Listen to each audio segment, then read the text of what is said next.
أعوذ بالله من الشيطان الرجيم. بسم الله الرحمن الرحيم. الحمد لله نحمده ونستعينه ونستغفره ونؤمن به ونتوكل عليه ونعوذ بالله من شرور أنفسنا ومن سيئات أعمالنا. من يهده الله فلا مضل له ومن يضلله فلا هادي له. ونشهد أن لا إله إلا الله وحده لا شريك له. ونشهد أن سيدنا وسندنا وحبيبنا ومرشدنا ومولانا محمدا عبده ورسوله. فقد قال الله تعالى: بسم الله الرحمن الرحيم. القارعة ما القارعة وما أدراك ما القارعة يوم يكون الناس كالفراش المبثوث. وقال تعالى: إذا جاء أجلهم لا يستأخرون ساعة ولا يستقدمون. وقال رسول الله صلى الله عليه وسلم: تموتون كما تحيون وتحيون كما تموتون، أو كما قال عليه الصلاة والتسليم. وقال تعالى في شان حبيبه مخبرا وآمرا: إن الله وملائكته يصلون على النبي يا أيها الذين آمنوا صلوا عليه وسلموا تسليما. সকলে মিলে পড়ুন আল্লাহুম্মা, সকলে পড়ুন সাল্লি আলা। চেঁচিয়ে পড়ুন, জোরে পড়ুন বাবুরা, জোরে পড়ো। ওয়ালা হবে ডাকবে আমার লাশ,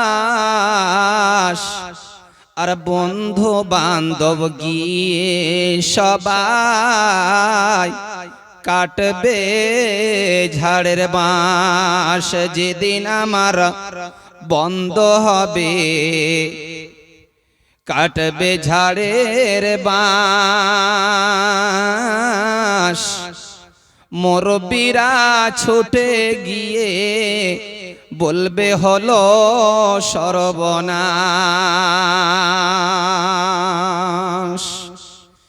এক নজরে দেখার জন্য আসবে কত লোক, এক নজরে দেখার জন্য আসবে কত লোক। আর পাড়া জুড়ে বইবে তখন আহাজারির শোক। মুরব্বিরা আসবে ছুটে আনতে সাদা কাফন। মুরব্বিরা আসবে ছুটে আনতে সাদা কাফন। আর ওই মসজিদে এলান হবে 10 ঘটিকায় দাফন। বিবির কান্না কিছু দিনের, তারপরেতে শেষ। আর সংসার নিয়ে ব্যস্ত থাকবে কাটবে দারুণ বেশ ছেলে বলবে বাবা কোথায় ছেলে বলবে বাবা কোথায় দাও না মাগো এনে আর চোখের জলে ভাষাই মাগো যখন আসে মনে আল্লাহুম্মা সাল্লি আলা সাইয়্যিদিনা মাওলানা মুহাম্মদ ওয়া আলা আলি সাইয়্যিদিনা মাওলানা মুহাম্মদ সকলে বলো সাল্লাল্লাহু আলাইহি ওয়াসাল্লাম।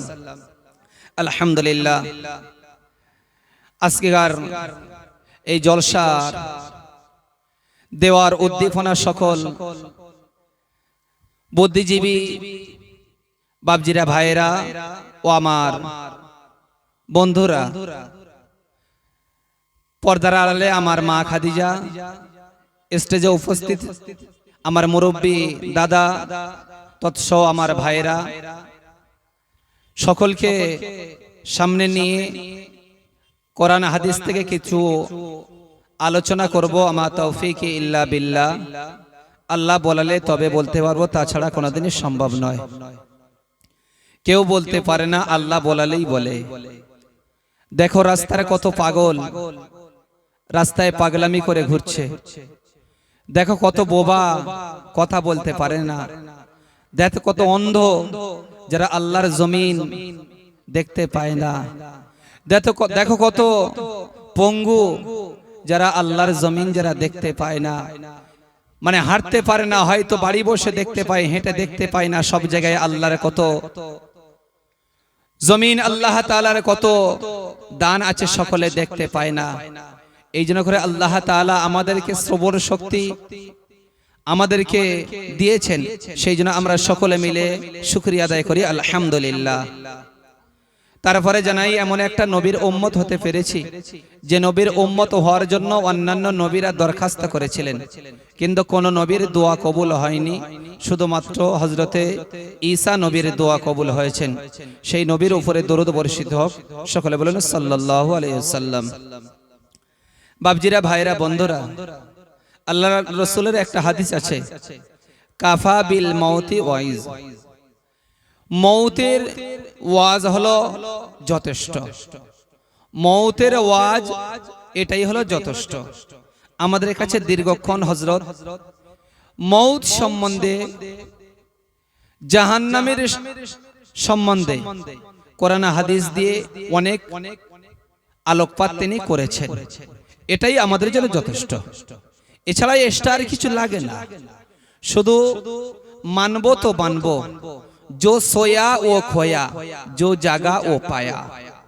যে মেনে নেবে সে বেনে যাবে, যে মান হেদায়েতের রাস্তা আমার খুলবে না, আমার কবর হাসর মিজানে পুলিশ রাতের ভয় আমার দিলে লাগবে না। কবর সম্বন্ধে, হাসর সম্বন্ধে, মিজান সম্বন্ধে, জাহান্নামের ভয়ঙ্কর আগুন সম্বন্ধে সব আপনাদের কাছে শুনিয়েছেন। আর আমি কি শোনাবো, কি শোনাবো? এবারে ওখান থেকে যিনি ওখান থেকে শুনিয়েছেন, আমি ওখানে আর কয়েকটা আয়াত জুড়ে দিই, দিয়ে ওয়াজ শেষ করে দিই। আজ এই ওয়াজ নিয়ে আপনাদের শোনাই, যিনি এই ওয়াজ করছিলেন সেখান থেকে আরো কিছু আয়াত জুড়ে দিয়ে আপনাদের কিছু মৌতের হালাত সম্বন্ধে আপনাদের শোনাই। কারণ এটা হলো দোয়ার মজলিস, মানে যারা চলে গেছেন তাদের জন্য দোয়ার মজলিস। তারা কি হালাতে আছে, তারা কোন দুনিয়ায় আছে, কি বিপদে আছেন, কি হালাতে আছেন, কি পরিস্থিতি আছেন, কি সমীচীন অবস্থায় তারা আছেন, এটা আমাদের কারোর জানা নাই। এ পরিণতি একদিন আমার হবে, আপনার হবে, বিগত হয়েছে, আগামীতে হবে। শুধুমাত্র একমাত্র একজন বাকি থাকবেন, তার নাম হলো আল্লাহ। বাকি সকলের এ পরিণতি হবে, এ পরিণতি হবে। আজকের এখানে আমি ভাষণ দিচ্ছি, আপনারা এই কজনে বসে আছেন। আরেক জায়গায় জলসা হোক, মিলাদ হোক, সেখানে কিছু মানুষ বসে আছে। সব চারদিকের মানুষ যে যেখানেই বসে ভাষণ শুনছে, কেউ হয়তো দিনই ভাষণ, কেউ দুনিয়ার ভাষণ, কেউ পার্টির ভাষণ, যে যেখানেই ভাষণ শুনছে শোনক। কিন্তু একদিনই একটাই ভাষণে যিনি দেবেন, একটাই বক্তা থাকবেন, সেই বক্তার নাম হলো আল্লাহ। তিনি সেদিনে বক্তব্য করবেন, টোটাল সারা পৃথিবীর সকল মানব দানব সেই দিন তার শ্রোতা হবে। এই যে জায়গায় বসেছি এটাকে চেয়ার আমরা বলি, এটাকে আমরা চেয়ার বলি। আমার আল্লাহর ভাষায় এটা চেয়ার নয়, এটা হলো কুরসি। সেদিন আল্লাহ কুরসি বসে তিনি ওয়াজ করবেন, সারা পৃথিবীর মানুষকে আল্লাহ তাআলা শোনাবেন। কঠিন ওয়াজ সেদিন হবে, কঠিন ওয়াজ। কি কি ওয়াজ হবে? ওয়াজের আগে আল্লাহ তাআলা সিগন্যাল দিয়েছে এই এই পরিস্থিতি ঘটবে, আর এই পরিস্থিতির পরে শেষে এই এই নাকাল তোমার পরানো হবে। যে যত অত্যাচার করবে, যে যত অবিচার করবে, যে যত বাটপারি করবে, যে যত দাদাগিরি করবে, যে যত মস্তানি করবে, যে বুকের পাটা বেশি দেখাবে, তার সঙ্গে আমার আল্লাহর ব্যবহার তেমন হবে। যেমন রূহ তেমন ফেরেশতা, যেমন রূহ তেমন ফেরেশতা। তুমি যেমন বড় মাতাল হও না কেন, তোমার জন্য আমার আল্লাহ তাআলা তেমন বড় দাঁতাল তৈরি করে রেখেছে, তোমার পেটাই করে সোজা করার জন্য। তুমি যেই হও না কেন, তুমি কে, কি দিয়ে তৈরি তুমি আমি, কি হাইসিয়াত আছে তোমার আমার? কোন হাইসিয়াত নেই। একটা মশার কামড় সহ্য করতে পারি না তুমি আমি, একটা মৌমাছির হুল সহ্য করতে পারি না তুমি আমি। আরে মশার কামড় থেকে বাঁচার জন্য মানুষ কি করে? মশারি খাটায়, খাটায় না? মশার কামড় থেকে বাঁচানোর জন্য মানুষ মশারি খাটায়। লজ্জা লাগার দরকার। যদি সামান্য একটা মশার হুল থেকে তুমি যদি বাঁচতে, যদি তুমি মশারি খাটাও, তাহলে কবরের কঠিন আযাব থেকে বাঁচার জন্য একটা একটা কবরে 99টা আজদাহা সাপ থাকবে। সেই সাপ থেকে বাঁচার জন্য, কঠিন আযাব থেকে বাঁচার জন্য কবরের মশারিটা কে খাটাবে গো? কবরের ছাউনিটা কে দেবে গো? কবরের পাশ থেকে গান চালিয়ে চলে গেলে, কবরের পাশ থেকে তুমি মস্তানি দিয়ে চলে গেলে, কবরের পাশ থেকে তোমার বাপ চলে গেল, তোমার বাপকে রেখে তুমি চলে গেলে, তোমার জনম দুঃখিনী মা যে তোমার প্রসব করতে করতে দুনিয়ার জমিন অন্ধ হয়ে চলে গেল, তার কবর দেখে তুমি চলে গেলে, তুমি কি ভাবলে না একদিন আমার কাঁধে করে নিয়ে আমার সাদা কাপড়ের একটা প্যাকেট তৈরি করবে, এই প্যাকেট তৈরি করে নিয়ে চারদিকের মানুষ ঘিরে যাবে, প্রতিবেশী আসবে, মহল্লাবাসী আসবে, কুল পাতা গরম করবে, নিম পাতা গরম করবে, চির জনমের মতো আমার একটা গোসল দিয়ে, যে গোসলের পরে এক্সট্রা পানি যদি কারোর গায়ে লাগে, হাতে লাগে, নাপাক হয়ে যাবে। যে সাবান এক্সট্রা হবে, এ সাবান কেউ পরবে না। যে ধূপবাতি এক্সট্রা হবে, বাড়িতে এ আর কেউ রাখবে না। গোসল দেওয়ার পরে যে কাফনটা এক্সট্রা হবে, এও বাড়িতে রাখবে না। আরে যেখানে তুমি শুয়ে থাকতে, তোমার বিবিকে নিয়ে আরাম আয়েশের সাথে ঘুমাতে, সেই জায়গায় তোমার বিবি 40 দিন পর্যন্ত শুতে চাইবে না। মনে মনে একটা ভয় অনুভব করবে, মনে হয় যে না জানি এই চলে এলো, এই চলে এলো, মনের ভিতরে ধপ ধপ ধপ ধপ করবে, ভয়ে ভীতস্থিত হয়ে যাবে, ঘুমাতে চাইবে না। এই দিন তো একদিন হয়েছে আর হবে, এটাই হতেই হবে। কোরআন শরীফের ভিতরে আল্লাহ তাআলা বললেন, কুল্লু নাফসিন যায়িকাতুল মউত। পৃথিবীতে যত সৃষ্টি আল্লাহ তাআলা করেছেন, যত মানব হোক আর দানব হোক, সব সৃষ্টির একদিনে মৃত্যু আসবে।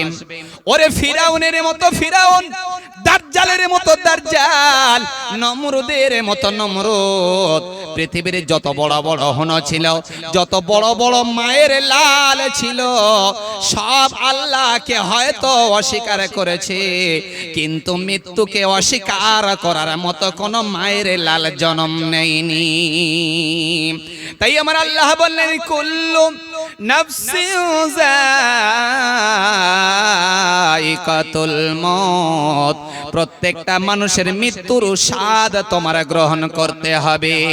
কিন্তু মৃত্যু যেদিন আসবে, ও মুসলমানের সোনার লালেরা, আল্লাহওয়ালা বন্ধুরা গো, মৃত্যু যেদিন আসবে, মৃত্যু দেওয়ার জন্য আল্লাহ তাআলা একজন মালাইকা অর্থাৎ একজন ফেরেশতা, একজন গাইড বুক আল্লাহ তাআলা যাকে নির্ণয় করে রেখেছেন, তার নাম হলো হযরতে আজরাইল। ওরে দুনিয়াতে জিব্রাইল নাম আছে, ইসরাফিল নাম আছে, মিকাইল নাম আছে না নাই? ওরে তিনজনের নামে নাম আছে, কিন্তু আজরাইলের মতো নাম আজ পর্যন্ত কোন জেলায় বলি কেন, ভারতের কোন জায়গায় বলি কেন, আর 263টা দেশ সব জায়গায় যদি আমরা ক্যালকুলেশন করে দেখি, কোন মানুষের নাম আজরাইল বলে খুঁজে পাওয়া যাবে না। আল্লাহ তাআলা হযরতে মালাকুল মউত আজরাইল আলাইহিস সালাম কি যার যেদিন সময় হবে সেই দিন আল্লাহ তাআলা পাঠিয়ে দেবেন, যাও তুমি গাজীপাড়ায় চলে যাও, গাজীপাড়ার মসজিদের ইমাম সাহেব সোয়াইবের সময় হয়ে গেছে। আরে সোয়াইবের যেদিন সময় হবে, সোয়াইবের দুটো বাচ্চা কাঁদবে কেন, মা কাঁদবে কেন, বাচ্চা কাঁদবে কেন, বিবি কাঁদবে কেন, সব পাড়া প্রতিবেশী যদি কাঁদে, আজরাইল গিয়ে আমার কোনদিনই ছেড়ে আসবে না, ওখানে আমার নিয়ে নেবে। ওখান থেকে যদি পারমিশন হয়ে যাও, তুমি মিস্ত্রি পাড়ায় চলে যাও, তুমি লস্কর পাড়ায় চলে যাও, আরে তুমি দর্জি পাড়ায় চলে যাও, ওখান থেকে ফিরে তুমি কুয়েতে চলে যাও, তুমি ইরানে চলে যাও, ইরাকে চলে যাও, জাপানে জার্মানে তুমি চলে যাও, আজরাইল 1 সেকেন্ডের সময় লাগবে না। মৃত্যুর গাড়ি ঘনিয়ে আনার জন্য আজরাইল সদা সর্বদা তোমার আমাকে সিগন্যাল দিয়ে দিল। ও মুসলমান সোনার লালেরা গো, আল্লাহওয়ালা বন্ধুরা, কারোর নামে যদি ওয়ারেন্ট হয়, কিসের ওয়ারেন্ট? কাউকে ধরতে আসবে জয়নগর থানার পুলিশ, বা আপনার কুলতলি থানার পুলিশ, বা বগুলতলা থানার পুলিশ যদি ধরতে আসে, বাড়ি থেকে কেউ যদি এসে আগে ইনফরমেশন দেয়, তুই পালিয়ে যা, বগুলতলা থানায় থেকে 2 গাড়ি পুলিশ বের হয়েছে তোকে অ্যারেস্ট করার জন্য। ও মুসলমান, বাড়িওয়ালা বাড়ি থাকে না, পালিয়ে যায়।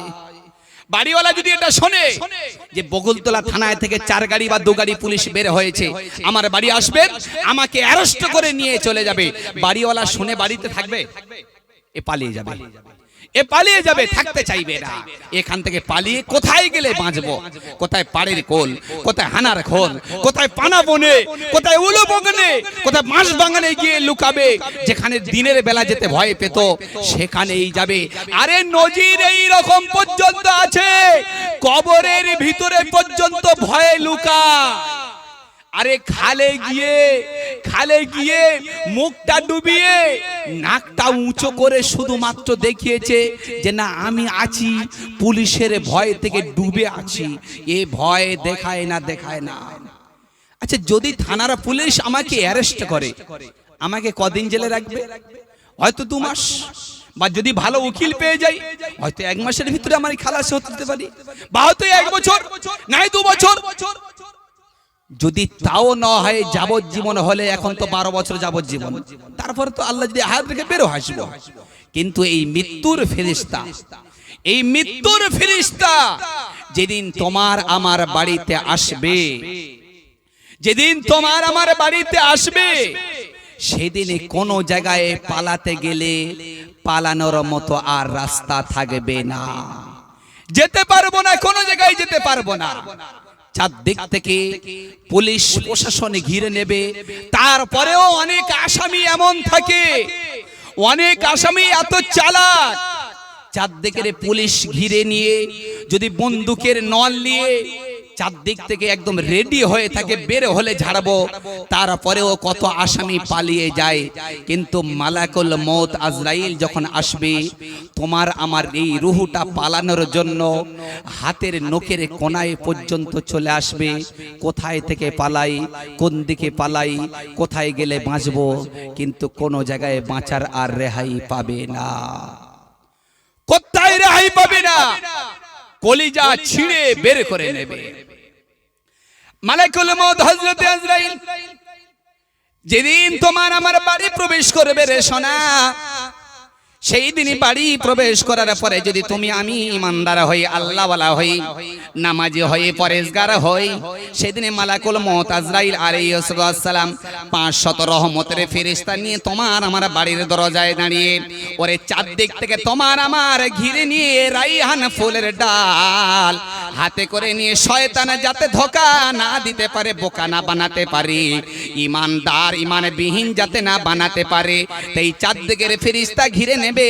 আর মালাকুল মউত হযরতে আজরাইল তোমার আমার বুকের উপরে হাতটা রেখে বলবে, ইয়া আইয়াতুহান নাফসুল মুতমাইন্না, ওরে শান্ত রূহু, ওরে ইমানদার, ওরে নামাজি, ওরে পরেজগার, তোমার জন্য আমার আল্লাহ তাআলার নিয়ামত অনেকটা অপেক্ষারত আছে রে।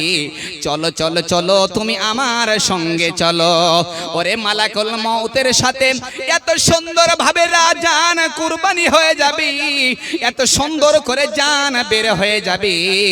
দয়ার নবী বললেন, মায়ের পেটে বাচ্চা হওয়ার পরে ওই কচি কাঁচা বাচ্চা যেমন মায়ের বক্ষস্থল থেকে দুধ পান করতে করতে ঘুমিয়ে যায়, ওই মালাকুল মউত জান বের করার সময় ওই ইমানদার আল্লাহওয়ালা ঘুমন্ত বাচ্চার মতো জান বের হয়ে যাবে।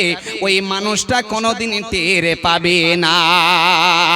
আমার আল্লাহ বলবেন, জিবরাইল, আজরাইল, ওই জানটা নিয়ে রাখার জন্য আমি আল্লাহ তাআলা সাত আসমান জমিনের উপরে খুব সুন্দর একটা কামরা তৈরি করে রেখেছি, যে কামরাটার নাম হলো ইল্লিয়িন।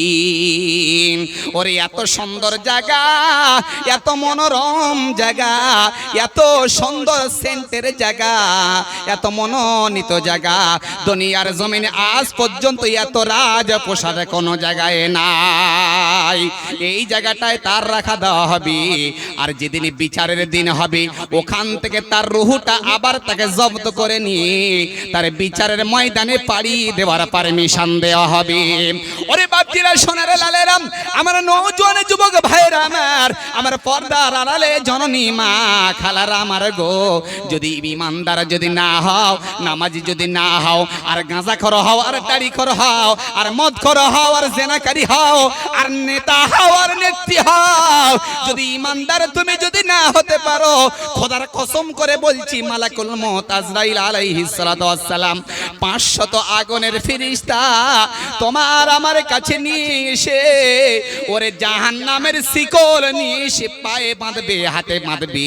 বাঁধার পরে একটা জাহান্নামের আগুনের একটা ছোট্ট একটা ফুলকি নিয়ে গোলার কণ্ঠনালীর নিচে রেখে বলবে, ইয়া আইয়াতুহান নাফসুল খাবিসা, হে খবিস রূহু, দুনিয়ায় তুই দাদাগিরি করেছিস, দুনিয়ায় তুই মতব্বর করেছিস, দুনিয়ায় সব জায়গায় ঘুরেছিস, চায়ের দোকানে আড্ডা মেরেছিস, গাঁজা খেয়েছিস আর ফুর্তি করেছিস, ক্যারাম বোর্ড খেলেছিস আর তাস খেলেছিস, আল্লাহর ঘরেতে মেহমান এসেছে ডেকেছে তুই সাড়া করিসনি, জুমার দিনে তুই মসজিদে যাসনি, রোজার সময় তুই খেয়েছিস, যাকাতের জায়গা তুই পূরণ করলি না, সৎকারের জায়গা তুই পূরণ করলি না, দুনিয়ায় তুই কালির ষাঁড়ের মতো বেরিয়েছিস। আয় তোর সঙ্গে আজ আমার ব্যবহার হবে। ওরে আল্লাহর কালাম বলছেন, ওয়ান্নাজিয়াতি গরকন ওয়ান্নাশিতাতি নাশতা ওয়াসসাবিহাতি সাবাহা। দয়ার নবী এই আয়াতটা পড়তে পড়তে এত কান্না কাঁদতেন রে মুসলমান। আল্লাহর নবী বোঝাতে গিয়ে বলেছেন, ওরে যারা পাট সেলাই করে, পাট ছিলতে গিয়ে একটা কাঁটা মেশিন আনতে হয়, ওই কাঁটার উপরে পাট ফেঁকে দিতে হয়, আবার টেনে হেজড়ে বের করে নিতে হয়, যতগুলো অপড়ো যতগুলো ভুসি সবগুলো ওই কাঁটায় পড়ে বের হয়ে যায়, পরিশেষে ওই ভালোটা বের হয়ে আসে।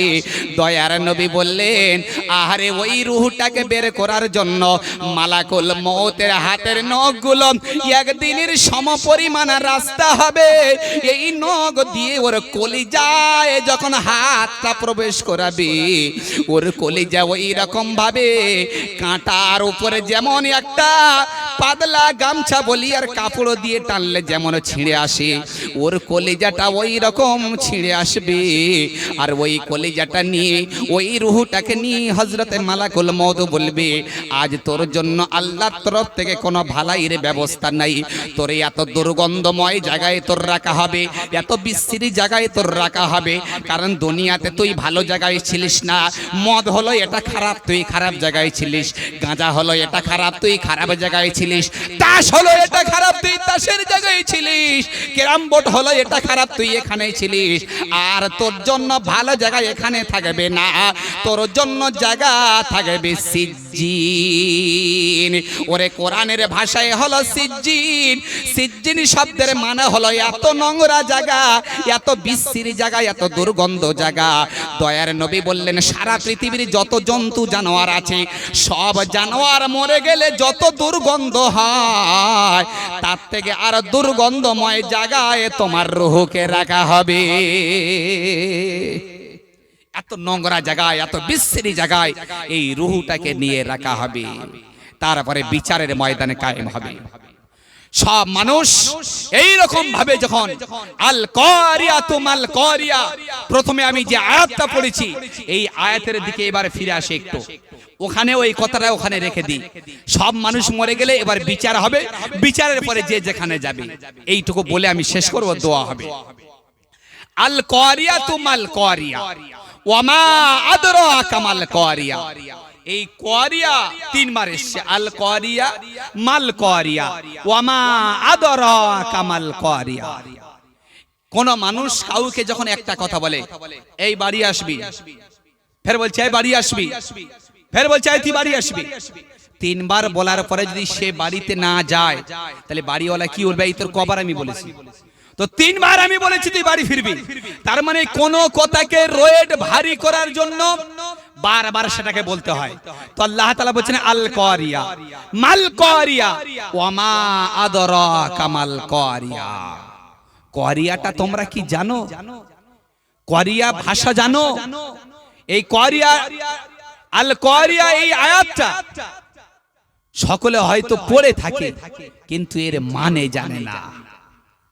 কারিয়া শব্দের মানে হলো বিকট একটা আওয়াজ।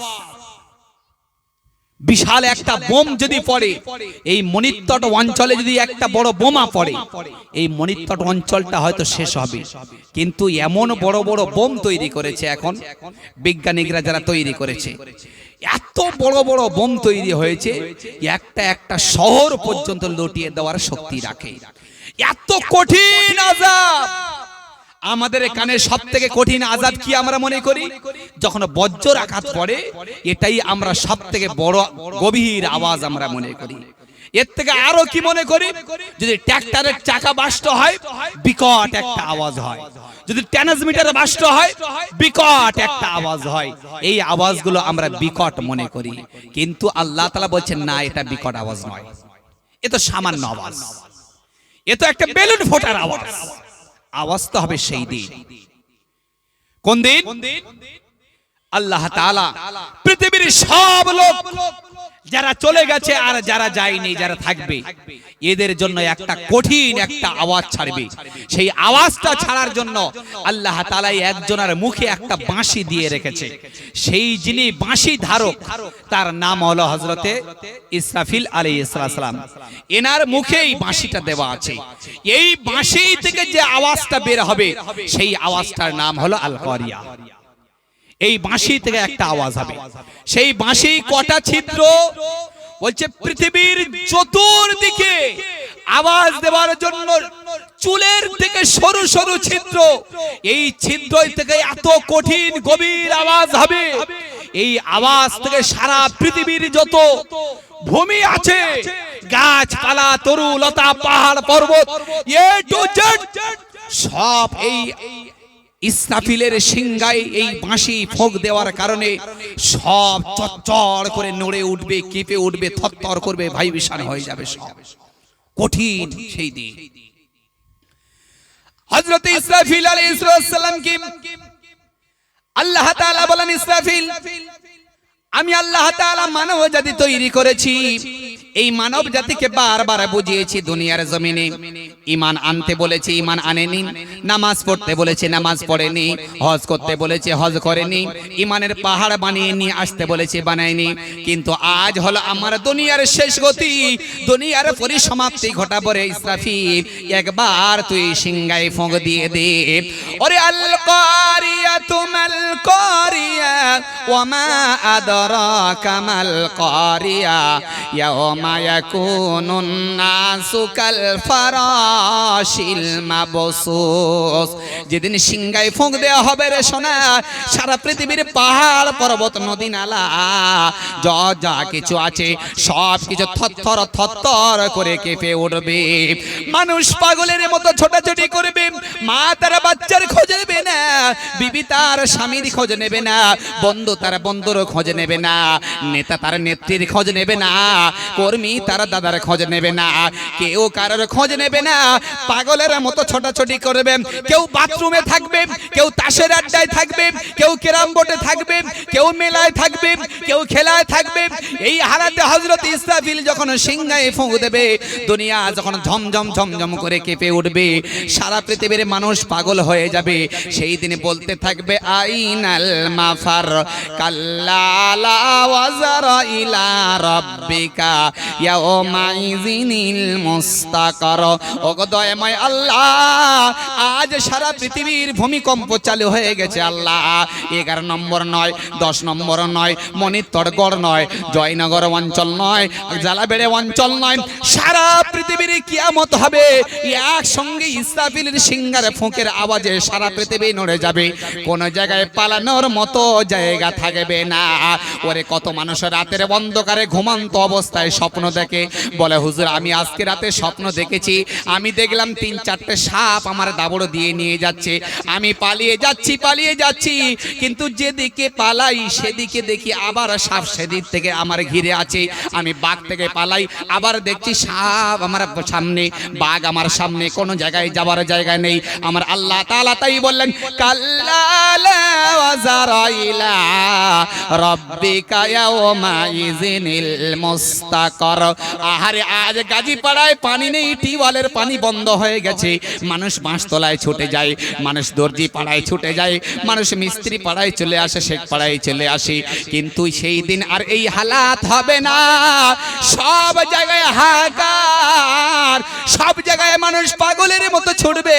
আমার আল্লাহ তাআলা বলবেন ইসরাফিল এইবারে তুই দ্বিতীয়বার সিংহায় ফোঁক দিয়ে দে। দ্বিতীয়বার যখন সিংহায় ফোঁক দিয়ে দেবে, সারা পৃথিবীর সব মানুষ, মানব বলি আর দানব বলি সব অটোমেটিক সব মরে যাবে, কেউ আর বাকি থাকবে না। একবার সিংহায় ফোঁক দেওয়া হবে, দেওয়ার কারণে সারা পৃথিবী নাচিয়ে দেবে, সারা পৃথিবী সব নাচবে, থরথর করে নাচবে। দ্বিতীয়বার যখন সিংহায় ফোঁকার দেওয়া হবে, এইবারে সব মানুষ আস্তে আস্তে ঢলে পড়ে মরে যাবে, সব ঢলে পড়ে মরে যাবে। কে কার দাফন দেবে, কে কার কবর খুঁড়বে, মৃত্যুর মিছিল সব জায়গায় একদম স্টিম রোলা, কোন জায়গায় একটা মানুষের আওয়াজ নেই, একটা কথা বলার আওয়াজ নেই, জোনাকির একটা আওয়াজ পর্যন্ত থাকবে না, সব নিস্তব্ধ হয়ে যাবে। আল্লাহ তাআলা মালাকুল মউত হযরত আজরাইলকে ডেকে বলবেন আজরাইল মাইয়াবকা ইয়া আজরাইল, আর কেউ কি বাকি আছে, আর কেউ বাকি আছে? আজরাইল বলবেন হামিলাতুল আরশ ইয়াবকা, আয় আল্লাহ তোমার আরশে মুআল্লাকে বহনকারী 6 জন ফেরেশতা, এই 6 জন ফেরেশতা বাকি আছে। আল্লাহ তাআলা যাও ওদের কাছে যাও, ওদের কাছে যাও, ওদের কাছে যাওয়া হবে, ওদেরকে মৃত্যুর মিছিলে পতিত হতে হবে, ওদের শেষ। আল্লাহ তাআলা বলেন মাইয়াবকা ইয়া আজরাইল, আর কি কেউ বাকি আছে? এইবারে হযরত আজরাইল কাঁদতে কাঁদতে বলবেন আল্লাহ পৃথিবীতে কোনো জায়গায় আর আওয়াজ নাই, সব স্তব্ধ হয়ে গেছে, একটা জোনাকির আওয়াজ নাই, একটা পিঁপড়ের পায়ের পর্যন্ত আওয়াজ নাই। আল্লাহ গো বাকি আছে একমাত্র তোমার মালাইকা, আমি আজরাইল, আমি ছাড়া কেউ আর বাকি নাই। আমার আল্লাহ সেদিন বলবেন আজরাইল আমি সবাইকে মৃত্যু দেব, হে আজরাইল মওত ইয়া আজরাইল তুই মর, আজরাইলের এই কথা শুনে থরথর থরথর করে কাঁপতে থাকবে। আমার আল্লাহ বলবেন, আজরাইল কাঁপলে হবে না রে আজরাইল, আমার সব ইনসান যাদেরকে বানিয়েছি, মানব দানব সব চলে গিয়েছে, আমার ফেরেশতা সব চলে গিয়েছে। ওরে আজরাইল, তুই বেঁচে থেকে লাভ হবে না, তুই নিজে এবার মর। আজরাইল এত কাঁপবে, ওরে এত কাঁপবে, কাঁপতে কাঁপতে গায়ে থেকে ঝরঝর ঝরঝর করে ঘাম বের হয়ে পায়ের গিট পর্যন্ত চলে আসবে। আমার আল্লাহ বলবেন, ওরে আমার মালাইকা, আজ কেঁপে লাভ হবে না, তুই চলে যা আরাফের মাঝখানে চলে যা। ওই আরাফের মাঝখানে গিয়ে তুই মর, ওখানে গিয়ে মালাকুল মউত সেখানে গিয়ে মরবে। সেই আজরাইল মরার পরে আমার আল্লাহ তাআলা এবারে চারদিকে একটা আওয়াজ দিয়ে দেবে, আইনাল জাব্বারুক আইনা সাজারুক। আজ কারা কোথায় আছো বলো? দুনিয়াতে বড় বড় দাদাগিরি করে এসেছিলে, গায়ের বল ছিল, বুকের বল ছিল, লোকের উপরে জুলুম করেছো, আজ কারা কোথায় আছে এসো। আইনাল ফিরাউন, ফিরাউন কোথায়? আইনাল জাব্বারুকি, বড় বড় বাচ্চাগুলো কোথায় গেল?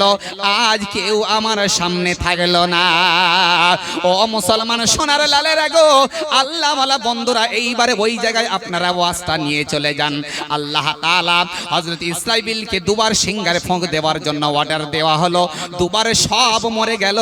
এইবারে আমার আল্লাহ তাআলা আবার হযরত ইসরাফিলকে জীবিত করার পরে বলবেন, ওরে ইসরাফিল, তোকে তিনবার সিংহায় ফোঁক দেওয়ার জন্য আমি তোর তৈরি করেছি, তুই দুবার সিংহায় ফোঁক দিয়ে তুই চলে গেছিস রে ইসরাফিল। এইবারে তিনবার যেটা বাকি আছে শেষবারের সিংহায় ফোঁক দিয়ে দে। ওরে হযরত ইসরাফিল তৃতীয়বারে যখন সিংহায় ফোঁক দেবে, একটা একটা পিঁপড়ির গর্তই থেকে যেমন হাজার হাজার পিঁপড়ি লাইন দিয়ে গড় গড় গড় গড় করে বের হয়। সারা পৃথিবীর মানুষ যতজন চলে গেছে সব লাইন দিয়ে গড় গড় গড় গড় করে উঠতে থাকবে। আমার আল্লাহ তাআলা সেই দিন সারা পৃথিবীর সব মানুষের হিসাব নেওয়ার জন্য হাসরের ময়দানে কায়েম করবে। সেই দিন হবে অরিজিনাল বিচার। আজ অনেক মানুষ বিচার পায় না, শক্তি কম বলে বিচার পায় না, পার্টির দলের শক্তি বেশি বলে বিচার পায়, গরিব মানুষ বিচার পায় না, লোকের জায়গা ঠেলে নেয় গরিব মানুষ বলে, গায়ে শক্তি কম বলে বিচার পায় না, কত লোকের টাকা ছিঁড়ে নেয় বিচার পায় না, কত লোকের উপরে জুলুম করে বিচার পায় না।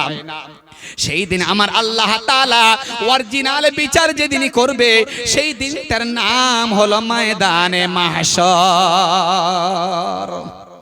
সেই দিন এইবারে বিচার হবে। যত বিচার দুনিয়াতে হয়নি সেই বিচারগুলো ওখানেই হবে। দুনিয়াতে কতজনের বিচার হয়েছে? হয়নি। শক্তির বলে, পার্টির বলে, টাকার বলে, গ্রামের ছেলের বলে, আর 10টা মানে কি বলে ইঁড়ে তৈরি করেছে তাদের বলে, কত গরিব দুঃখীর বিচার গ্রামে হয়নি, পঞ্চায়েতে হয়নি, বিডিও হয়নি, এসডিও হয়নি, প্রশাসনের বাড়ি মানে কি বলে পুলিশ ফাঁড়িতে পর্যন্ত হয়নি। তারাই বিচার দিয়েছিল আল্লাহর আদালতে। সেই বিচারগুলো সেই দিন হবে। সেই দিন কিন্তু সাফ কাগজে বিচার হবে। ওখানে আর কোন রকমের দাদাগিরি আর চলবে না, সেদিন মারাত্মক বিচার হবে। আচ্ছা, সেই দিন যে বিচার হবে, এই বিচারের দিন যারা আজকের জুলুম করছে, যারা অত্যাচার করছে, অবিচার করছে, লোকের টাকা মেরে খাচ্ছে, লোকের পুকুর মেরে খাচ্ছে, লোকের মাল আত্মসাৎ করে খাচ্ছে, এদের বিচার সেদিন হবে না, এরা ছাড়া পাবে। সকলের বিচার হবে সেই দিন, কারণ আল্লাহ নিজেই বিচারক, আল্লাহ নিজেই বিচারক। সেই দিন বিচার আল্লাহ তাআলা নিজেই করবেন। সেই দিন বিচার থেকে যদি ছাড় পেতে চাই, সেদিন বিচার থেকে যদি বাঁচতে চাই, খোদার কসম করে বলছি, অনুরোধ করে বলে যাচ্ছি, সামান্য এই রক্তের বল দেখিয়ে দুনিয়াতে কারোর উপরে কেউ অবিচার করো না। অবিচার সেদিনই হবে, মারাত্মক বিচার হবে। সেই দিন চুলচেরা বিচার হবে। সেই দিন ওই বিচারের দিন কার গলায় যদি একবার তুমি দাঁড়িয়ে যাও, তাহলে তোমার যে বিপদ ঘনিয়ে আসবে, ও বিপদ থেকে রেহাই করার মতো কোন নেতা নাগরিক বলি, কোন বন্ধু বান্ধব বলি, কোন আত্মীয় স্বজন বলি, সেই দিনের সামনে গিয়ে আর কেউ দাঁড়াবে না। আমার আল্লাহ তাআলা বলেন, ইকরা কিতাবাকা কাফা বিনাফসিকাল ইয়াওমা আলাইকা হাসিবা।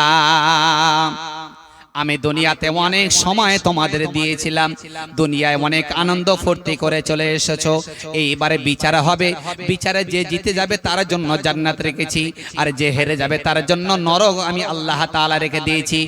আজ হলো আমার বিচারের ফয়সালা। ফামান উতিয়া কিতাবাহু বিয়ামিনিহি ফায়াকুলু হাওয়াম কুরু কিতাবিয়া। ও মুসলমান সোনার লালের আগো, ভালো করে শোনো, কোরআন ডাইরেক্ট কথা বলছে। কোরআন বলছে যাকের বিচার হবে আল্লাহ তাআলা যার নামায় আমলে ডান হাতে দেবে, সে বড় আনন্দ ফুর্তি করবে, বড় উৎসাহ করবে, বড় আরামের সাথে ঘুরবে, বুকের পাটা নেচিয়ে নেচিয়ে ঘুরবে আর বলবে দুনিয়াতে অনেক আরাম সামনে এসেছিল, দুনিয়ার আরাম আমি চাইনি, দুনিয়াতে অনেক কষ্ট ক্লেশ করেছি, আখিরাতে সুখ নেওয়ার জন্য, শান্তি নেওয়ার জন্য আজ আল্লাহ তাআলা নামায় আমল আমার দিয়েছে। প্রক্ষন্তরে ওয়ামাইয়া আমাল মিসকালা যাররাতিন খায়রান ইয়ারা, যারা যারা পরিমাণ ভালো আমল থাকবে সব কিছু আল্লাহ তাআলা তারা তুলে দিয়ে তার ডান হাতে নামায় আমল দেবে। কিন্তু যারা বাম হাতে নামায় আমল পড়বে, ও মুসলমান, কান্নার শেষ থাকবে না। ইয়াউমা ইয়াউদ্দুদ যালিমি আলা ইয়াদাই ইয়াকুলু ইয়া লাইতানি ইত্তাখাযতু মার রাসূলি সাবিলা। চোখ থেকে এত পানি বের হবে, এত পানি বের হবে, চোখের পানি আর থাকবে না, চোখের পানি শেষ হয়ে যাবে, চোখ থেকে রক্ত ঠিকরে ঠিকরে পড়বে। আমার আল্লাহ বলবে নে তোর কিতাব নে, নে তোর সার্টিফিকেট তুই নে। দুনিয়াতে অনেক বুঝিয়েছিল, জামাতলারা এসে বুঝিয়েছিল, ইমাম সাহেব এসে বুঝিয়েছিল, সব টুপিওয়ালা দাড়িওয়ালারা এসে বুঝিয়েছিল, কারোর কথা তুই নিসনি, সকলকে তুই ঘাড় ধাক্কা দিয়ে হটেছিস। নে তুই তোর নামাই আমল নে, নিয়ে তুই নিজে তুই পড়ে নে। সেই দিন নিতে চাইবে না রে সোনা, সেই দিন নামাই আমল হাতে দেবে, নিতে চাইবে না, নিতে চাইবে না, বলবে আল্লাহ আমি নেব না, নেব না, কারণ বুঝতে পারবে আমার বিচার কেমন হবে, আমার কাঠগড়া কেমন ভাবে দাঁড় করানো হবে, আমি পাশ করলাম না ফেল করলাম, সে নিজেই জানতে পেরে বলবে আল্লাহ আমি এই কিতাব নেব না। যে পাপী সে তো নিজে বুঝতে পারবে যে আমি কত বড় পাপী, আমার কি পরিস্থিতি হবে, আমি কিতাবটা নেব কি করে। আরে কিতাব মানে কি, এখানে যা কিছু করেছি, যা কিছু করছি, সব লেখা যে খাতাটা রেজাল্ট আউট, সেই দিন আল্লাহ তাআলা হাতে তুলে দেবে, প্রত্যেকের রেজাল্ট প্রত্যেকের হাতে তুলে দেবে, তোমার রেজাল্ট তুমি পড়ো। তা আমার রেজাল্ট যখন আমাকে দেবে, আমি তো বুঝতে পারবো আমার রেজাল্ট দেওয়ার আগে আগে আমি পরীক্ষা কেমন দিয়েছি, আমি তো বুঝতে পারবো আমি পরীক্ষা কেমন দিয়েছি, আমি পরীক্ষার্থী আমি কেমন, আমি স্টুডেন্ট কেমন, আমি তো নিজে বুঝতে পারছি আমার কেমন পরীক্ষা হবে। তে নিতে চাইবে না। যখন পরিশেষে আল্লাহ বলে নে ধর, যেন আর ধর, তুই তোর নামায় আমার তো ধরতে হবে, এই কর পড়ে দেখ, পড়ে দেখবি সে তো হুবহু মিলে যাচ্ছে, এই যা করেছি এ টু জেড সব মিলে যাচ্ছে, এক কিঞ্চিত পরিমাণে এদিক ওদিক নেই, সব মিলে যাচ্ছে। এই বান্দা এবারে পরিষ্কার বলবে দুনিয়াতে তো অনেক মিথ্যা কথা বলে পাশ কাটিয়েছি, একবার আল্লাহর সামনে মিথ্যা কথা বলি, কত বড় বেয়াদব দেখো। আরে মানুষ আল্লাহর সামনে গিয়ে মিথ্যা কথা বলবে, মানুষ আল্লাহর সামনে গিয়ে মিথ্যে কথা বলবে, পরিষ্কার বলবে আল্লাহ এ আমি করিনি, এ অন্য কারোর খাতা, এ অন্য কারোর রেজাল্ট তুমি আমার হাতে ধরিয়ে দিয়েছি, অন্য কারোর, এটা আমার নয়। আমার আল্লাহ বলবেন কিরামান কাতিবিনা ইয়ালামুনা মা তাফআলুন। ওরে বেটা শোন, তুই যে রাতের অন্ধকারে লোকের পুকুরে তুই জাল ফেলেছিস, আরে তুই রাতের অন্ধকারে পরের লোকের মেয়েকে নিয়ে তুই মেলায় চলে গিয়েছিলিস, শোন সেই দিন হয়তো তোর সঙ্গে কেউ ছিল না, কিন্তু আমি দুজনকে তোর সঙ্গে পাহারাদার বানিয়েছি, দুজন তোর দুই কাঁধে তারাই সদা সর্বদা ছিল, তারা যা কিছু লিখেছে এটাই হলো তোর ফায়সালা, এই নিয়ে তোর জন্য সাক্ষী। কিন্তু সেই দিন দুজনের সাক্ষীর সব কাগজ বের করে দেওয়ার পরে এত বড় দাঁতাল, এত বড় মাতব্বর, এত বড় দালাল সেই দিন বলবে আল্লাহ না, এটাও আমার খাতা নয়, এরা পর্যন্ত মিথ্যাবাদী। মানে দাঁতালটা এত বড় বুকের পাটা না, দুনিয়াতে মিথ্যা কথা বলে বলে এত বড় বুকের পাটা বেড়ে গেছে।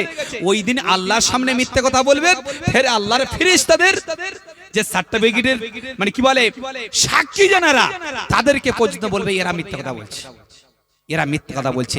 আচ্ছা আপনারা বলুন, আমি যে কথাগুলো এই বলে যাচ্ছি, এই কথাগুলো কম বেশি রেকর্ডিং করছে বা এই লাইভ হচ্ছে? আমি গতকাল যদি আমার শোনাই যে মাওলানা তুমি ওখানে গিয়ে এই কথাগুলো বলেছো, আমি যদি বলি আমি বলিনি, হ্যাঁ তুমি বলেছো, আমি বলিনি, আর যদি ঝট করে মোবাইলটা বের করে আমার যদি লাইভ দেখায় এই তুমি বলো না, এই দেখো, তারপরেও যদি আমি মিথ্যা কথা বলি, তাহলে আমি কত বড় গোটা খেকো হবো বলো, কত বড় গোটা খেকো হবো? আমার ডাইরেক্ট দেখিয়ে দিচ্ছে, তুমি বলেছো এই তো ডাইরেক্ট তোমার দেখাচ্ছি। তাহলে আল্লাহর সঙ্গে মিথ্যা কথা বলার পরে তারপরে আল্লাহর মালাইকা ফেরেশতাদেরকে তাদের কাছে খাতা আনা হবে, তাও পর্যন্ত বলবে মিথ্যা কথা। আমার আল্লাহ বলবে শোনো, যদি এটাও তোদের মিথ্যা কথা হয়, তাহলে আল্লাহ তাআলা প্রত্যেকটা মানুষের জন্য এই কণ্ঠনালীর কাছে একটা ছোট্ট একটা জব্দ করে রেখেছেন। আল্লাহ তাআলা কোরআন শরীফে বলছেন আলজামনাহু ফি তরাইকা উনুকি, এই গোলার কাছে একটা নোটকে রেখেছে, ছোট্ট মতো একটা লিস্ট। এই লিস্টের ভিতরে যে যা করেছে এ টু জেড, রাতের অন্ধকারে দিনের দিবালোকে, ছোট্ট বড় মাঝারি গোসানি যা কিছু করেছো সব কিছু এখানেই লেখা। এটা যখন সামনে দেওয়া হবে তাও পর্যন্ত বলবে আল্লাহ এও মিথ্যাবাদী। পরিশেষে আমার আল্লাহ বলবেন ঠিক আছে, এরা যদি সব মিথ্যে কথা বলে এইবারে তোর খেলা আমি দেখাবো রে বান্দা। আল্লাহ তাআলা সেই দিন তোমার আমার যেই হাত চলছে, যেই হাত পা চলছে, এই যে মুখ চলছে, আল্লাহ তাআলা সেই দিন বলবেন আল-ইয়াওমা নাখতিমু আলা আফওয়াহিহিম ওয়া তুকাল্লিমুনা আইদিহিম ওয়া তাশহাদু আরজুলুহুম বিমা কানু ইয়াকসিবুন। ওরে সেদিন হাত অচল হয়ে যাবে, পা অচল হয়ে যাবে, মুখ অচল হয়ে যাবে। সেই দিনই হাত কথা বলবে, পা কথা বলবে, তোমার আমার জবান বন্ধ হয়ে যাবে। এরাই সব চারদিকে আওয়াজ দিবে। এইবারে আওয়াজ শোনার পরে বলবে আল্লাযী আনতাকা কুল্লু শাই, আজ সব পরিষ্কার করে দেব, আজ সব বলে দেব। ও মুসলমান সোনার লালেরা গো, আল্লাহ ওয়ালা বন্ধুরা আমার, সেই দিনে সব সাক্ষীর সামনে যখন তোমার আমার পা হাত যেদিন সাক্ষী দেবে, আর আমাদের অস্বীকার করার জায়গা থাকবে না। সেই দিনে মানুষ কাঁদবে, এত কান্না কাঁদবে। আমার আল্লাহ বলবে ধর খুজু ফাগল্লু সুম্মাল জাহিমা সাল্লু। ওরে সেই দিনে মানুষ কাঁদবে, এত কান্না কাঁদবে, কাঁদতে কাঁদতে আল্লাহ বলবেন মালাইকা এ আমার সঙ্গে ওভারটেক করেছে, আমার সঙ্গে মিথ্যাবাদী দাদাগিরি করেছে, এর হাতে দড়ি মাথা পায়ে শিকল দে, হাতে শিকল দে। একটা শিকল নয়, দুটো শিকল নয়, পায়ে হাতে মিলে ৭০,০০০ শিকল বেঁধে আল্লাহ তাআলা বলবেন খুজু ফাগল্লু সুম্মাল জাহিমা সাল্লু। এর জাহান্নামে তুই ফিকে দে রে ফেরেশতা, এর জাহান্নামে ছড়িয়ে দে। জাহান্নামে যখন ছড়িয়ে দেওয়া হবে, জাহান্নামের লাল আগুন, হলুদ আগুন, সাদা আগুন আর নানান রকমের আগুন ঢেউ খেলতে ঢেউ খেলতে ঢেউ খেলতে সে তোমার আমার নিয়ে যাবে। তাই ও মিস্ত্রি পাড়ার বাসিন্দারা গো, ও গাজী পাড়ার বাসিন্দারা গো, খোদার কসম করে অনুনয় বিনয়ের সাথে বলি, এই দুনিয়ায় দাদাগিরি করতে গিয়ে কবর হাসর মিজানে পুলসিরাতের কথা ভুলে যেও না। দয়ার নবী, মায়ের নবী, বিশ্ব নবী কবর সম্বন্ধে তিনি বললেন এত কঠিন আযাব, সেদিন আযাব, সেই আযাব যদি দুনিয়ার এক কিঞ্চিত পরিমাণে দেখিয়ে দেওয়া যেত, কোন জন্তু জানোয়ার এক বিন্দু পরিমাণে গোশ নিয়ে থাকতো না। এত কঠিন আযাব সেদিন হবে, সেই আযাবকে সামনে রাখি একটু দুনিয়ায় এনজয় ভুলে যাও, দুনিয়ার আরাম আয়েশ ভুলে যাও আমার ভাইয়ের। আমার এই আরাম আয়েশ সামান্য শান্তির সময়ের জন্য, শান্তির সময়ের জন্য। কঠিন দিন যেদিন সামনে আসবে সেটাকে সামনে রেখে একটু আখিরাতটা একটু গুছিয়ে নিই, আমরা একটু গুছিয়ে নিই। আরে যারা জান্নাতের সার্টিফিকেট পেয়ে গেছে, যাদের দেখলে জাহান্নাম ভয় পায়, যাদের দেখলে জান্নাত খুশি হয়, তাদের মতো সাহাবীরা তারা পর্যন্ত দুনিয়াতে কেঁদেছেন, পাগলের মতো কেঁদেছেন। রাস্তায় যেতে যেতে কত নাড়া, কোন খড়, কোন পাখি, কোন কুটি মাটিকে দেখে পর্যন্ত তাদেরকে সম্বোধন করে বলেছে, হে খড় তুই কত দামি, হে মাটি তুই কত দামি, হে গাছের ডালের পাখি তুই কত দামি, তোদের কোনো হিসাব হবে না, আমাদের হিসাব হবে। ওরে তারা কারা?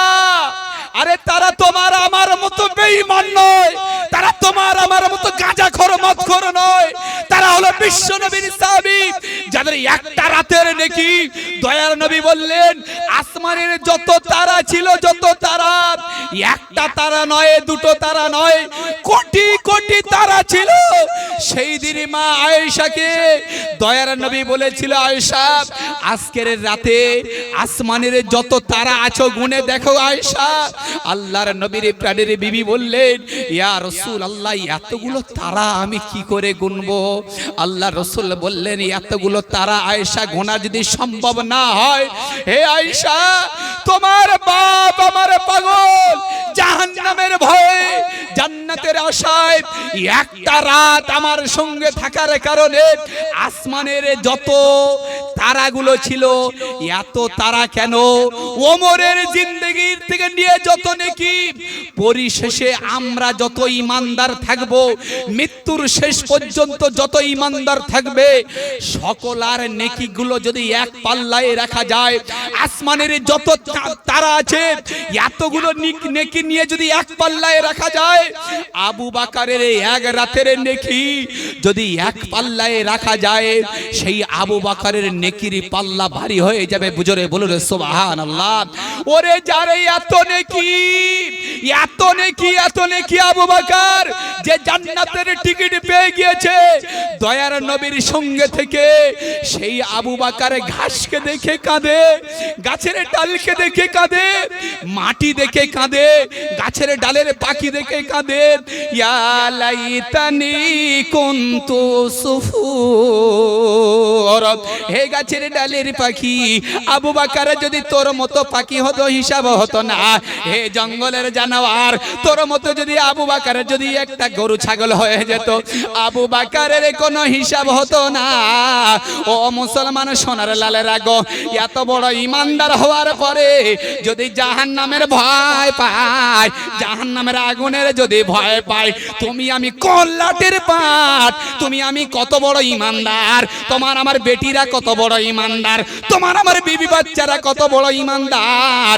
আজ জুমার আজান হলে মসজিদে যায় না, ওয়াক্তিয়া আজান হলে মসজিদে যায় না, জামাতে 3 দিন নিয়ে গেলে যেতে চায় না, কিন্তু আবু বকর, আবু বকর দয়ার নবীকে মার্ডার করে দেবে জানার পরে নবীর সঙ্গে সফর হয়েছে। আল্লাহর নবী, দয়ার নবী, মায়ের নবী হযরতে আবু বকরকে বললেন, আবু বকর তুমি এত কাঁদো কেন, এত কাঁদো কেন আবু বকর? হযরতে আবু বকর রাতে কাঁদে, দিনে কাঁদে, রাতে কাঁদে, দিনে কাঁদে। ওরে কোন সময় ভালো করে ঘুমায় না, দিনের বেলা চোখের পানি ফেলে, রাতের বেলা চোখের পানি ফেলে। একদিনে হযরতে আয়েশা বাপের গলাটা জড়িয়ে ধরে বলে, আব্বা জান, আব্বা জান আপনি রোজ কাঁদবেন, রাতে কাঁদবেন, দিনে কাঁদবেন, আপনার শরীরটা নষ্ট হয়ে যাবে। হযরতে আবু বকর বললেন, বেটি আমার গলা ধরে আবদার করিস না রে বেটি, আজ আমার শরীরের দরকার নাই, এই শরীরের কোনো প্রয়োজন নাই। যে শরীরকে দয়ার নবী মায়া করেনি, যে শরীরকে দয়ার নবী এর মূল্যায়ন করেনি, এই শরীরের আমি মূল্যায়ন করতে চাই না। ওরে বেটি শোন, ওরে বেটি শুনে নে, সেই দিন এক রাত যদি ঘুমাতে পারি রে বেটি, আমার জিন্দগিটা বড় লাভবান হয়ে যাবে। হযরতে আবু বকর রাতে ঘুমায় না, দিনে ঘুমায় না, সব সময় কাঁদে। একদিন দয়ার নবী বলেন, আবু বকর তোমার সঙ্গে আমার সফর হয়ে যাবে। ওরে কারা কাঁদে শোনো, কারা নেকির জন্য কাঁদে শোনো, কারা জাহান্নামের ভয়ে কাঁদে শোনো, কারা জান্নাতের আশায় কাঁদে শোনো। যাদের ভরি ভরি নেকি, যাদের এক রাতের নেকি এত হলে তারা কাঁদে, কিন্তু তোমার আমার চোখেতে এক বিন্দু পরিমাণ কান্না আসে না। এত নেকির অধিকারী হওয়ার পরে তারা কাঁদে। আল্লাহর নবী একদিন বলছেন, আবু বকর এইটাই বলে শেষ করব, রাত হয়ে যাচ্ছে, দোয়া করবো, যারা বাইরে চলে আছো চলে এসো, এখানে দোয়া হবে, এই ঘটনাটা বলে শেষ করব। হযরতে আবু বকরকে আল্লাহ রাসূল বললেন, আবু বকর আমি নবী, ইসলামের খাতিরে সব জায়গায় দাওয়াত দেওয়ার কারণে আমার অনেকটা শত্রু তৈরি হয়ে গেছে। আমার আল্লাহ আমাকে অর্ডার দিয়েছেন যে তুমি বের হয়ে চলে যাবে, তুমি বের হয়ে চলে যাবে। বিশাল বড় ঘটনা। আমি শুধু নোকতাযুক্ত কয়েকটা কথা আপনাদের বলতে চাচ্ছি। কারা কাঁদে আর কারা কাঁদে না, কারা কাঁদে আর কারা কাঁদে না, কারা বোঝে কারা বোঝে না, এটা এতটুকু বোঝাতে গিয়ে এই কথাটা আনছি। বিশাল বড় ঘটনা আগে পিছু আছে, আমি মাঝখান থেকে বলে শোনাচ্ছি। হযরত আবু বকরকে দয়ার নবী বললেন, আবু বকর সফর হবে অমুক দিন। এইবারে আল্লাহ রাসূল জানেন যে আমাকে মার্ডার করবে চারদিক থেকে ঘিরে এসে। হযরতে আলীকে বললেন, আলী আজ আমি সফরে বের হয়ে যাব, আমার বাড়িতে তুমি শো। ঘটনা সকলে জানি। আচ্ছা, হযরতে আলী ইনি তো জানেন যে আল্লাহ রাসূলের ঘর আজকের ঘিরে নিয়ে রাসূলকে মার্ডার করার জন্য চারদিক থেকে ঘিরে নেবে। আলী জানেন, কিন্তু আল্লাহ রাসূলের আশিক হযরতে আলী ওই ঘরে যখন শুতে যাচ্ছেন, দয়ার নবী বললেন, আলী গো আগামী কাল সকালে বেলা উঠে এই গনিমতের মাল যতটুকু রেখে যাচ্ছি, এটা সকালে বেলা উঠে তুমি বন্টন করবে। এই কথাটা হযরতে আলীর বিশ্বাস হয়ে গেল যে দয়ার নবী বলেছেন যে আগামী কাল সকালে বেলা উঠে গনিমতের মাল তুমি বন্টন করবে, তার মানে রাতের বেলা কোন মায়ের লাল আমার মারতে পারবে না। যেহেতু নবী বলেছে সকাল বেলা উঠবে তুমি, কোনদিন আমার মারতে পারে না। হযরত আলীকে দয়ার নবী বলছেন, আলী তোমার বুকে ভয় হচ্ছে না তো? কারণ আজকে রাতে আমার ঘরটা ঘিরে নেবে, আমাকে ঘিরে নেবে। দয়ার নবী শুয়েছিলেন, হঠাৎ ঘিরে নিল, হঠাৎ চারদিক থেকে ঘিরে নিল। আলীকে শুয়ে দিয়ে আল্লাহ রাসূল ওমা রমাইতা ইজ রমাইতা ওয়ালাকিন্নাল্লাহ রমা, আমার আল্লাহ বললেন, হাবিব একটু কোন জায়গায় এসে বালি, কোন জায়গায় এসে ধুলো, কোন জায়গায় এসে পাউডার টাইপের নিয়ে ছুড়ে দিল। সকল আর চোখে লেগে গেল, সব অন্ধর মতো হয়ে গেল কাফেররা। দয়ার নবী বের হয়ে চলে যাচ্ছেন। আল্লাহর নবী বের হলেন, বের হয়ে হযরত আবু বকরের বাড়ির কাছে গিয়ে বললেন, আবু বকর। এক ডাকে হযরতে আবু বকরের সাড়া। আল্লাহর নবী বললেন, আবু বকর একবার তোমার ডেকেছি, তুমি কি করে সাড়া দিলে? তুমি কি ঘুমাও নে গো আবু বকর? হযরতে আবু বকর বললেন, ইয়া রাসূলুল্লাহ আপনি যেদিন থেকে বলেছিলেন, হাদিস শরীফের মধ্যে পাওয়া যায় 40 দিন আগে দয়ার নবী বলেছেন, আবু বকর তোমার সঙ্গে আমার সফর হবে। আরে 40 দিন হযরতে আবু বকর বিছানায় পিঠ দেয়নি। হযরতে আবু বকর বললেন, ইয়া রাসূলুল্লাহ হুজুর আমি দরজায় পিঠ দিয়ে সারা রাত আমি জেগে থাকি, কোন দিন আপনি এসে আবু বকর বলে চিল্লাবেন, আমি আবু বকর যদি ঘুমিয়ে থাকি আপনারা বড় কষ্ট হয়ে যাবে ইয়া রাসূলুল্লাহ, সেই জন্য করে আমি রাতের অন্ধকারে বিছানায় পিঠ দেই না। আল্লাহর নবী হযরতে আবু বকরকে নিয়ে এবারে সফরে বের হয়েছেন। আপনাদের সকলের জানা আছে বিশাল বড় ইতিহাস। আল্লাহর নবী এবারে যেতে যেতে যেতে যেতে ক্লান্ত হয়ে গিয়ে হযরতে আবু বকরকে বললেন, আবু বকর, আবু বকর একটা আশ্রয় নেওয়ার মতো জায়গা দেখো। একটা জায়গা দেখবে, একটা বিশাল বড় গুহা দেখতে পেল। ওই গুহার ভিতরে দয়ার নবী আবু বকর ওখানেই থাকবেন, রাত্রি যাপন করবেন। আল্লাহর নবীর আশিক হযরতে আবু বকর জানের মায়া করলেন না, নিজের শরীরের মায়া করলেন না। হযরতে আবু বকর এইবারে দয়ার নবীকে ওখানে বসিয়ে রেখে বললেন, ইয়া রাসূলুল্লাহ আমি হলাম আপনার আশিক, আপনি একটুক্ষণের জন্য এখানে বসুন, আপনার জন্য এই কামরাটা আমি সাফ করে আসি। ওই গুহাটা আমি সাফ করে আসি। হযরতে আবু বকর গুহার ভিতরে যখন ঢুকলাম দেখলো চারদিকে গর্তে ভরা, এদিকে গর্ত ওদিকে গর্ত ওদিকে গর্ত। হযরতে আবু বকরের নিজের ও রুমাল ছিঁড়ে নিয়ে এ গর্ত ভরে দিল, এ গর্ত ভরে দিল, এ গর্ত ভরে দিল। পরিশেষে আর নিজের রুমালে ছিল না, একটা মাত্র গর্ত বাকি ছিল, যে গর্তটাই একটা সাপ ঈসা নবীর জামানায় থেকে দয়ার নবীকে দেখার জন্য অপেক্ষায় ছিল। আমার আল্লাহ তাআলা সেই গুহাটা দয়ার নবীর সঙ্গে বানালেন। ওরে মুসলমান সোনার লালেরা, আমার মা খালারা শোনো, হযরতে আবু বকর এইবারে গুহার সব গর্তগুলো বন্ধ করার পরে পরিশেষে একটা মাত্র গর্ত আছে। এই গর্তটা আর আপনার কি বলে কাপড় দেবার মতো জায়গা না থেকে নিজের পা দিয়ে চেপে রেখে দয়ার নবীকে ডেকে বললেন, ইয়া রাসূলুল্লাহ, আপনি অনেক ক্লান্ত হয়ে আছেন, আমি আবু বকর আমি বসে থাকবো, আপনি আমার ওরতের উপরে মাথা রেখে ঘুমান। আল্লাহর নবী হযরতে আবু বকরের ওরতের উপরে মাথা মোবারক রেখে ঘুমিয়ে গেছেন। এইবারই আল্লাহর নবীর দর্শন দেওয়ার জন্য ওই সাপটা বারবার বের হওয়ার জন্য আবু বকরের পায়ে ঠোকা, একবার ঠোকা দেয় পা টানে না, দুবার ঠোকা দেয় পা টানে না, তিনবার ঠোকা দেয় পা টানে না। পরিশেষে সাপ বুঝতে পারলো দয়ার নবী বের হয়ে চলে যাবে। 3 দিন সময় আল্লাহ রাসূল ওখানে ছিলেন। 2 দিনের মাথায় সাপ যখন বের হতে পারে না, আবু বকরের পায়ে দংশন করে দিল। যেই দংশন হলো হযরতে আবু বকর আর মানসিক স্থির থাকতে পারলো না। এইবারে আবু বকর আস্তে আস্তে আস্তে আস্তে বিষের তাড়নায় ভেঙে পড়ছেন, পুরো শরীরটা হলুদ হয়ে গেল। হযরতে আবু বকর না থাকতে পেরে ওনার চোখ থেকে টপ টপ করে পানি গোলাতে গোলাতে দাড়ির চুল থেকে এক ফোঁটা পানি দয়ার নবীর চেহারায় পড়েছে। আল্লাহর নবী চেহারায় পানি পড়ার পরে দয়ার নবী চমকে উঠে বলল, আবু বকর, তোমার কি ঘরের মায়া পড়ে গেল রে আবু বকর? তোমার কি বাচ্চার মায়া পড়ে গেল রে আবু বকর?